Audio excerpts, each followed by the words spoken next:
out my consulting career. And it's just because I had a good ability to be able to make like miniature animation and movies and stuff like that. And it translated well for, I guess, generals telling their story and trying to sell their program to get more funding and things like that. And then from there, it just so happened I worked on a project with Homeland Security where I helped them build their, oddly enough, pandemic plan back in like 2006. Okay. And I liked that type of work. And so I ended up finishing school and getting my degree in Homeland Security and Public Safety, which then lent itself to this type of work. Okay, that is very interesting. So I guess to some extent, are you kind of drawn towards... disasters? No, it's not the word I was going to use, but... Run into fires? No, not exactly. Drawn toward... Sort of, I'm trying to think of, I guess, the best way to put it, because I kind of want to also talk about the documentary series. Mm-hmm. They're sort of... I can't think of the best word to describe it.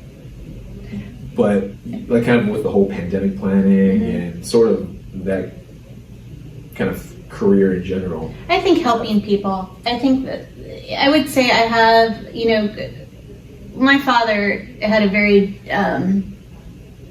he's a very kind person. You know, he had a very small education. You know, he didn't go to college. And my mother came from a very poor family, just like my dad did. And so she would give you the shirt off her back. She was always, you know, helping us take our clothes and take it to shelters and things like that. So the one thing I remember growing up is coming from a family about giving back. So I think with the crisis management, it gives me the ability to help people plan better for these disasters. And so even though it might not be at a family level, it certainly could be at a national level, or if you're, you know, a business and you're working for a business, what ways can you help the community? Because it always ties into the community. Okay. And so with cancer, so the story about the childhood cancer documentary, you know, I think for someone like me, I have never been, up to a certain point, I had never been touched by childhood cancer. I didn't have friends that had, you know, childhood cancer. I didn't know anybody that had childhood cancer. You know, 2 kids in my high school, you know, both died freak accidents. One was jumping from one train to another and electrocuted himself. And another kid was playing with his dad's gun and shot himself. Those were the 2 deaths I remember.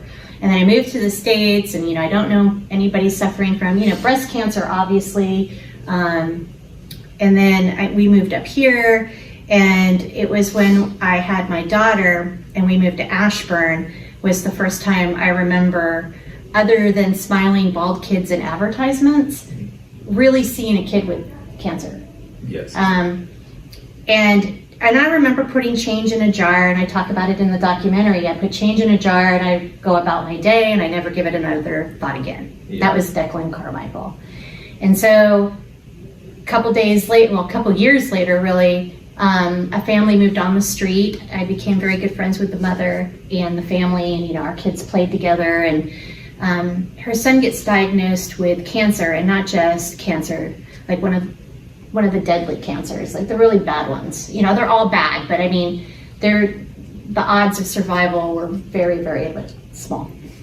And so it tore her family apart. It tore us apart as a family too, because, you know, how could you not be affected by that? You know, my daughter, after Gavin was the child, but after Gavin passed away from his fight with cancer, we went to 3 funerals of kids with cancer, all in this area, all within like a year of this happening. And I can remember the school grief counselor calling me, the counselor called me and said, "Have you thought of putting your child in grief counseling?" And I was like, "What?" And they're like, "Yeah, she's really having a hard time with all this." And so she turned to music and used that as therapy, and I turned to charity work. So I started volunteering for these childhood cancer specific organizations because I felt helpless, and I felt like there was more I could do, and I felt like the general public had been kind of shielded from the realities of childhood cancer. And what I mean by that is, you know, you see Jerry Lewis and you see all these, you know, celebrities, you know, and they're doing these great causes and they have their place, of course. but they're always with a child who's bald and smiling. Nothing wrong with a kid smiling. You know, kids with cancer smile, but it's not really the reality of their situation. Yes, yeah. It's giving you sort of a false sense that everything's okay and it's hopeful.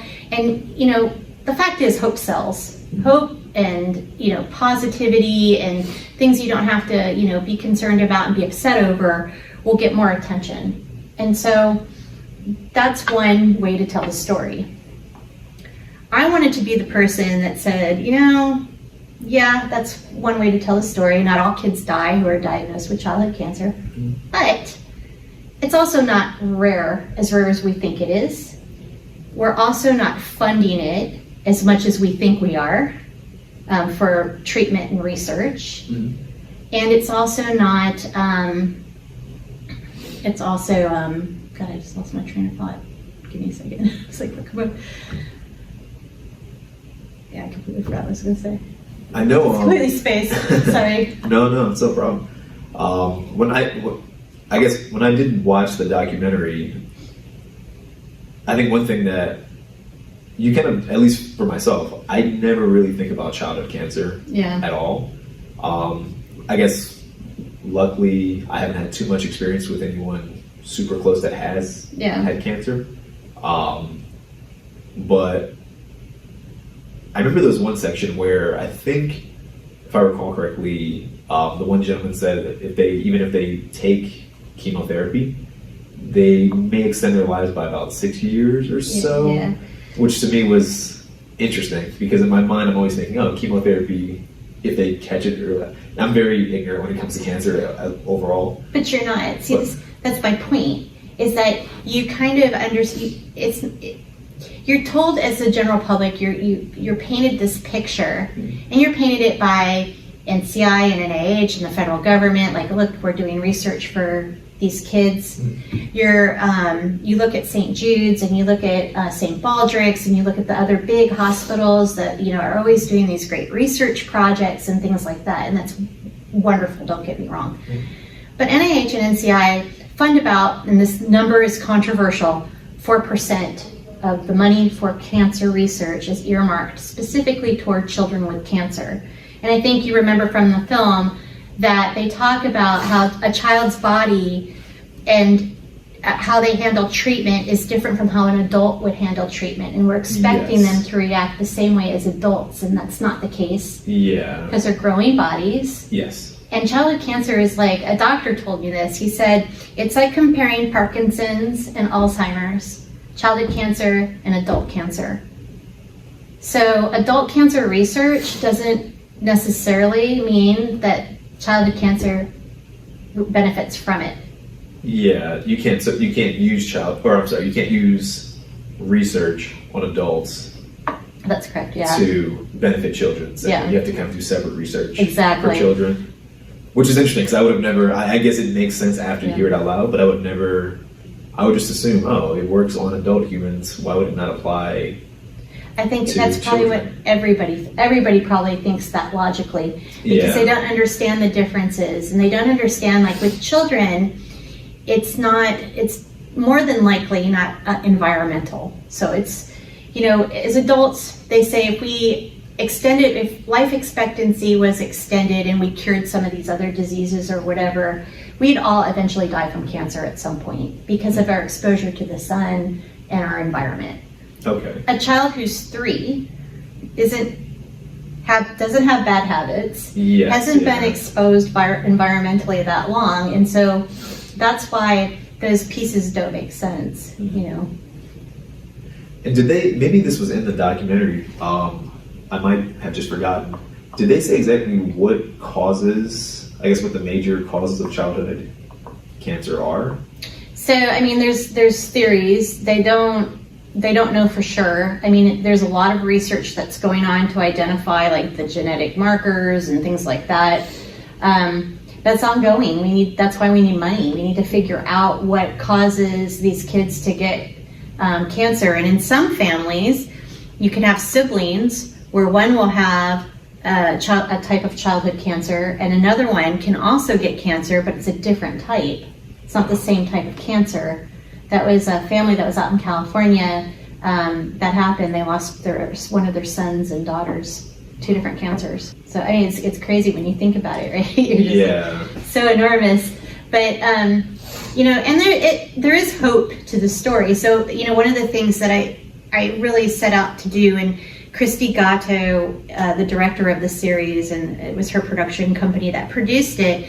I met her through one of the fundraising events that we did together, and awareness events that we did.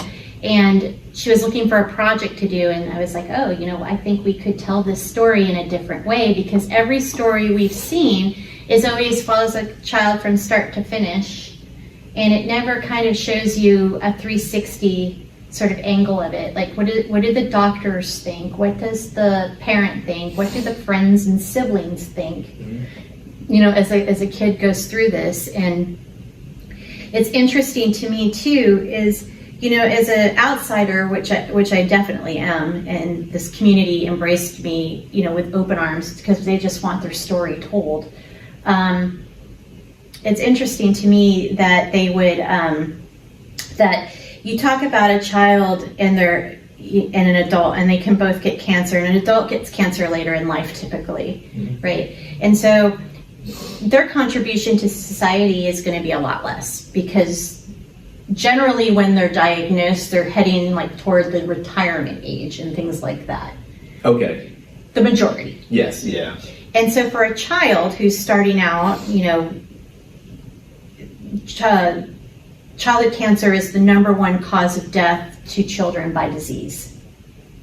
Okay. So when they're starting out and they get cancer, and let's say they die from it, you have no way of knowing what their contribution to society is.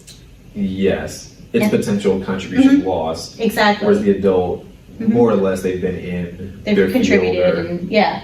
So I was thinking about this in the car ride over here, like with lawsuits, when they have wrongful death suits, mm-hmm. a child, you know, or a adult, you know, they legally put a price on what that life costs.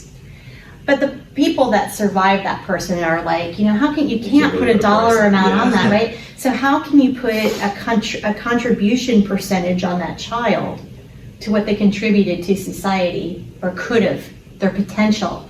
Because you're talking about potential. And so when you think about it like that, and even if you're not a part of the community and you don't know anybody that has childhood cancer, if you think about it in those terms, it really does impact everybody. Yes. Yes. No, that's interesting. I wouldn't even think about, I guess, the potential contribution that gets lost.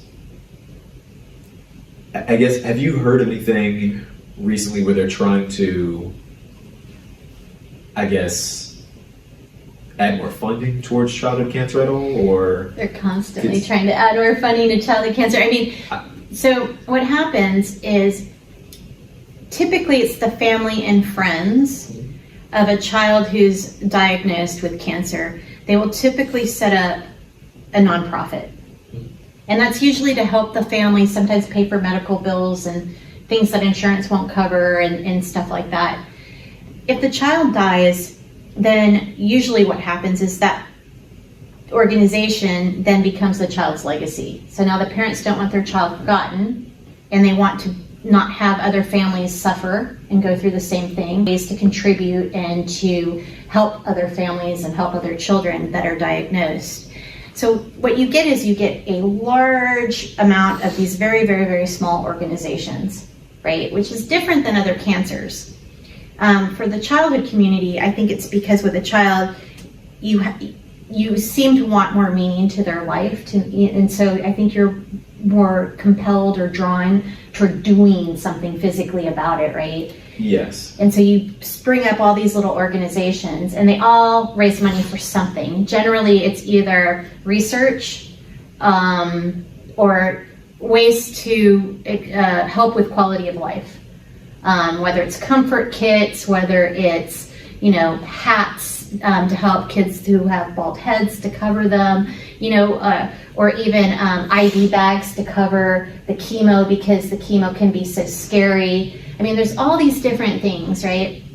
And then you have the large organizations that really fund big research. And then you have the federal government, which I said again, 2.0 is a good example of that. You'd have to bring Ellen Miller on for sure from Smashing Walnuts. She's a Loudoun County resident too. I think I've heard of that. And she's a few times. Yeah, she's amazing. She lost her daughter Gabriella Miller to DIPG, which is even worse than the cancer that DIPG. The reason why it's called DIPG is because nobody can pronounce how long. The cancers that these children get, the names are so long that they use acronyms. DIPG. DIPG is terminal upon diagnosis. Okay. Cancers like DIPG, well, much smaller percentage of kids get that, are in more need, I think, of research because there are no available options. So for Gabriella, they gave her treatments, and I think Ellen talks about it in the documentary. They gave her treatments to extend her life by a very small amount. Yes, yeah. Yeah. So I guess overall, would you say that I guess this is sort of there's an obvious answer to this question. Yeah. But raising awareness and sort of getting more attention to childhood cancer would be at least part of the solution to get maybe more funding. And that's the perfect question to ask. And the reason for that is, I think the community itself, the childhood cancer community itself, does a great job helping each other. I didn't make this documentary to educate them. They know way more than I could ever know. They've been through it. They understand it better. They know the research being done. They know, where the problems are. They know everything about this horrible, horrible disease. And I can't explain that in a film better than they could. But what I can do is I can talk to people like me, who kind of wandered into a store, saw a bald kid on a poster and put some change in a jar, and then a couple years later realized the impact of that, right? And I'm hoping what we can do is we get the general public to watch the series, because it's really not for the childhood cancer community, it's really for the general public. Yes, yeah. Understand that the picture that you think you know of childhood cancer is incorrect. Take a look at what the real issue is and help these families get a voice, because children can't vote. Children aren't consumers. Most children aren't anyway. I don't know, we're in Ashburn, so I'm not really sure. But no, most children aren't consumers, and so their voice is very small. And we've been around officials in government who have, when they talk about the families of childhood cancer, they're like, oh, that's just this loud group of people, this little loud group of people that we don't need to listen to. Kind of gets neglected a lot. Exactly, yeah. And so they need the general public to help and step in and help, fund programs with academia, kind of funnel from, connect organizations to the academic research, and then bridge that over to the federal regulators who allow drugs to be out in the market or allow drugs to go into trials, because a lot of these trials aren't specific to children. There's a lot of liability with that. And so there's a lot of red tape there too, how the FDA approves a drug. Okay. That is very interesting. That's a lot to think about. Yeah, like I said, I'm super ignorant to to childhood cancer for one. I know in the past I've kind of helped with St. Jude's, but even then it's sort of, at least when I experienced it when I worked at different places, it was sort of a once a year, usually around Christmas time or Thanksgiving. Of course, yeah. And then you're kind of immersed in it during that time frame, and then once November, December kind of passes. Yeah, I got it. You don't intentionally forget, but you kind of, it sort of drifts away. And I would be still doing that. I'd still be, because I used to give to St. Jude's all the time. I would still be doing that if I hadn't had a friend who had a child, that had cancer and it impacted us the way it did. And so, but what I'm hoping to do, and I think we tried to leave those episodes a little positive. I know one or two of them were a little tough, but, we tried to leave them at least, look at the fun, one of the doctors on there, Dr. Shad, is amazing. She does work in the third world where she goes into third world countries and she helps them get like MRI machines and things like that, and she gives free, you know, medical help and stuff like that.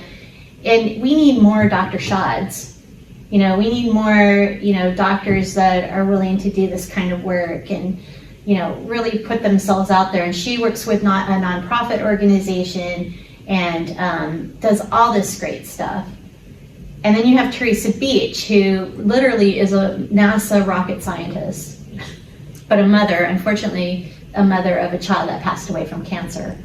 I'm trying to, in my mind, I'm trying to kind of attach the names. Oh yeah, to the faces. Was she the one? I think she kind of did her own research on cancer. Yep. She in and out kind of okay. There's actually a documentary just on her that we didn't do. Jade Kopf did. That's excellent. It really delves down into some of her research. She just at night, because she couldn't sleep because she was so stressed out, she started to look at, you know, what were the similarities across patients with this type of cancer. You know, I'm probably misspeaking her research, but it's a lot more involved than that. But what she did is incredible. And just before we continue too much or get too much further in it, for the viewers watching, I guess this will probably come out in a few months. I don't know exactly where it'll be at that time. Yeah. But I guess for now, is there a best place that they should be looking, or? So we had it opened up to a select group of people to, you know, watch it, and we'd get some feedback, but mainly the people that participated in it, because we felt like we owed them a chance to view it. We're looking to get it distributed, so it could be out somewhere very big, hopefully, fingers crossed.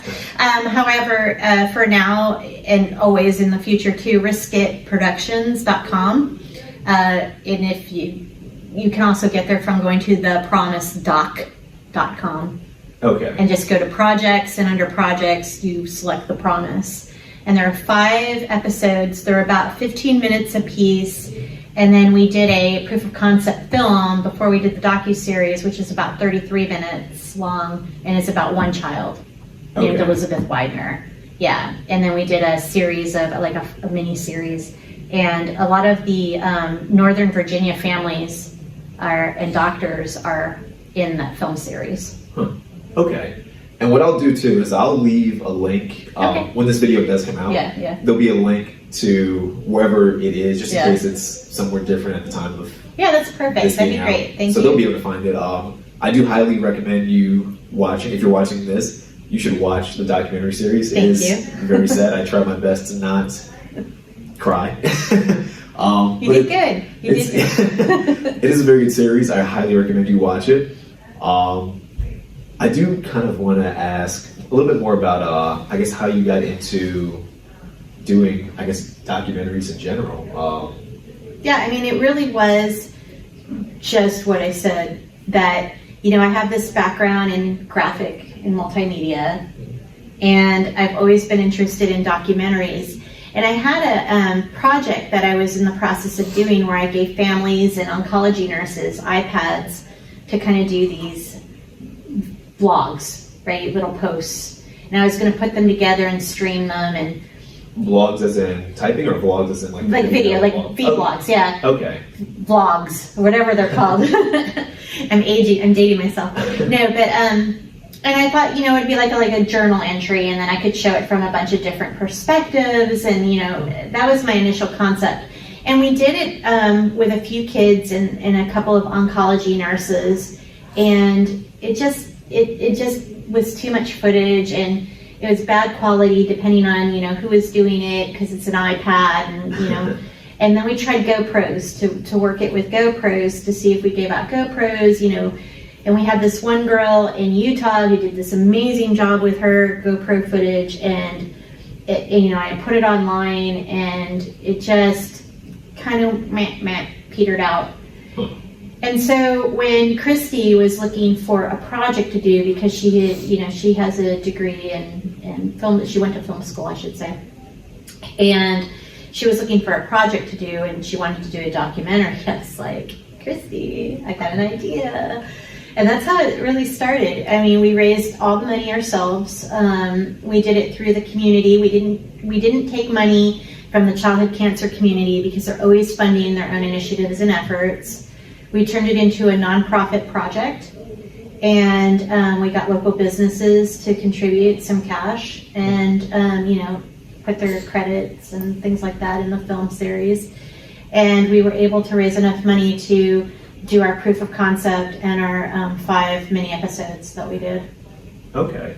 And out of curiosity, how long does it take, I guess, from start to finish to plan it out and then actually shoot? That's and then, a good question. I imagine it's a very long process. Yeah, the first one we raised the money first, so that took a while to do. I'm a pretty good fundraiser, but I found when you're fundraising for film, it's a lot harder to get money than if you're fundraising for helping a specific child or family. Because people are willing to be like, oh, we want to get that family some help. So here's some money to, put toward an iPad so they can do school online. Or here's some money to help with research because we want research for the, help with that type of cancer. It's a lot different when you say, you want to raise money because you want to do a film for awareness.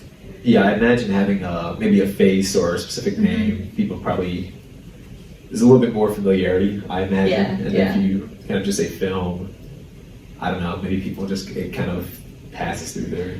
So somehow we were able to do it, but that's probably the biggest time suck was definitely raising the funding to do it.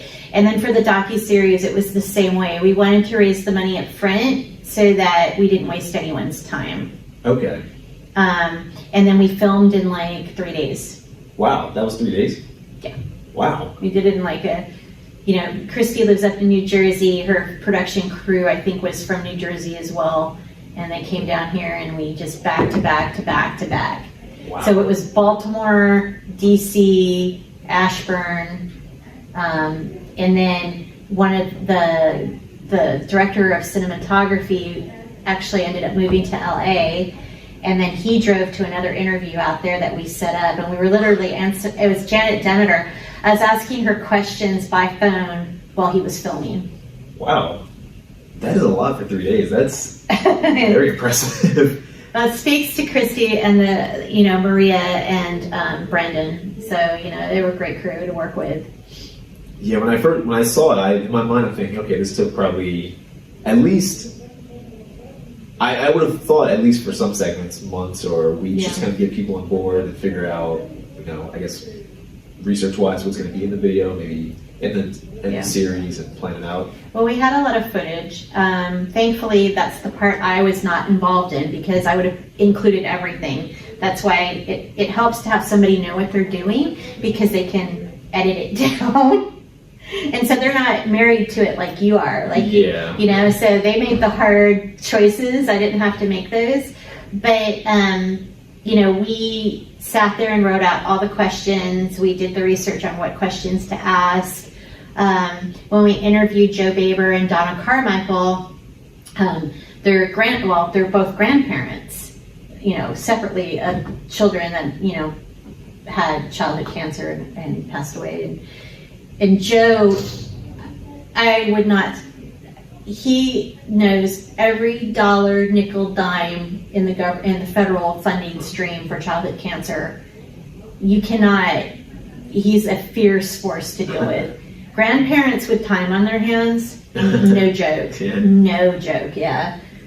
So just listening to them and in hearing their stories, and I knew almost everybody that we interviewed personally. Okay. And so it makes it a little harder, because I learned so much more sitting there while they were talking. It just is extremely touching. It was very emotional. I mean, at the end of the day, I was so tired. It's hard. I mean, and then going through all the footage was really rough. Yeah, I can imagine. I mean, especially for that kind of topic, the editing, the shooting, and then having to kind of go back, that's certainly a lot. So I guess are there any other docuseries that are sort of being planned right now, whether they're related or not? Or I know a lot, is it something? No.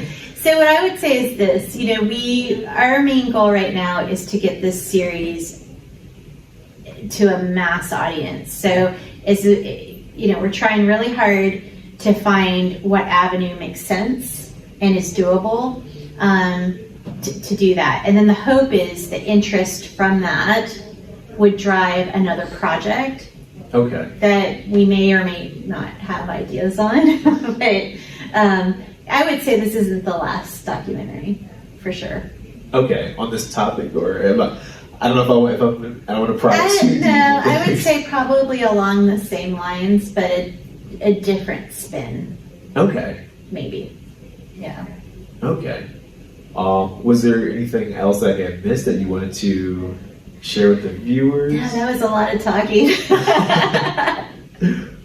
No, just that the housing market right now is super hot. It is. What can I get for my house? We can talk about that. It is. It's quite hectic out there right now. Yeah. I certainly do appreciate you coming on the show. Thank you for having me. Absolutely. When your next docuseries, or I guess maybe over time as things progress, I'd love to have you back on and would love to follow up. That's good. Yeah, certainly. And like I said, if you're watching, please check out the series wherever it may be located, and I'll be sure to keep track of where it is, so I can, when this comes out, there'll be a link available. Thank you for that.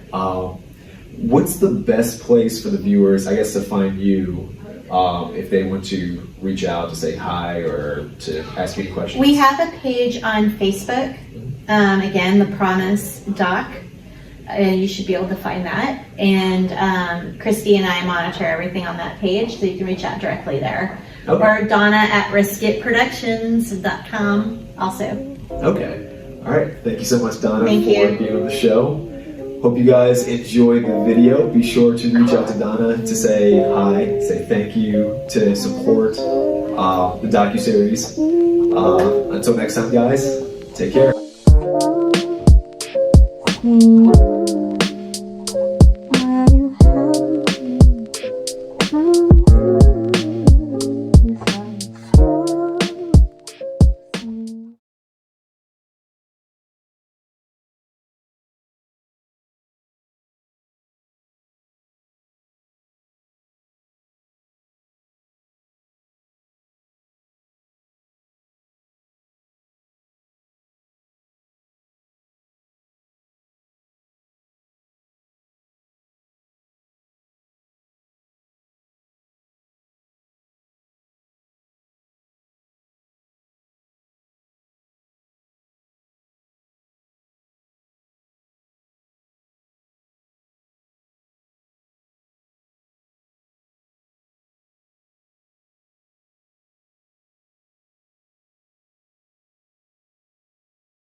Con.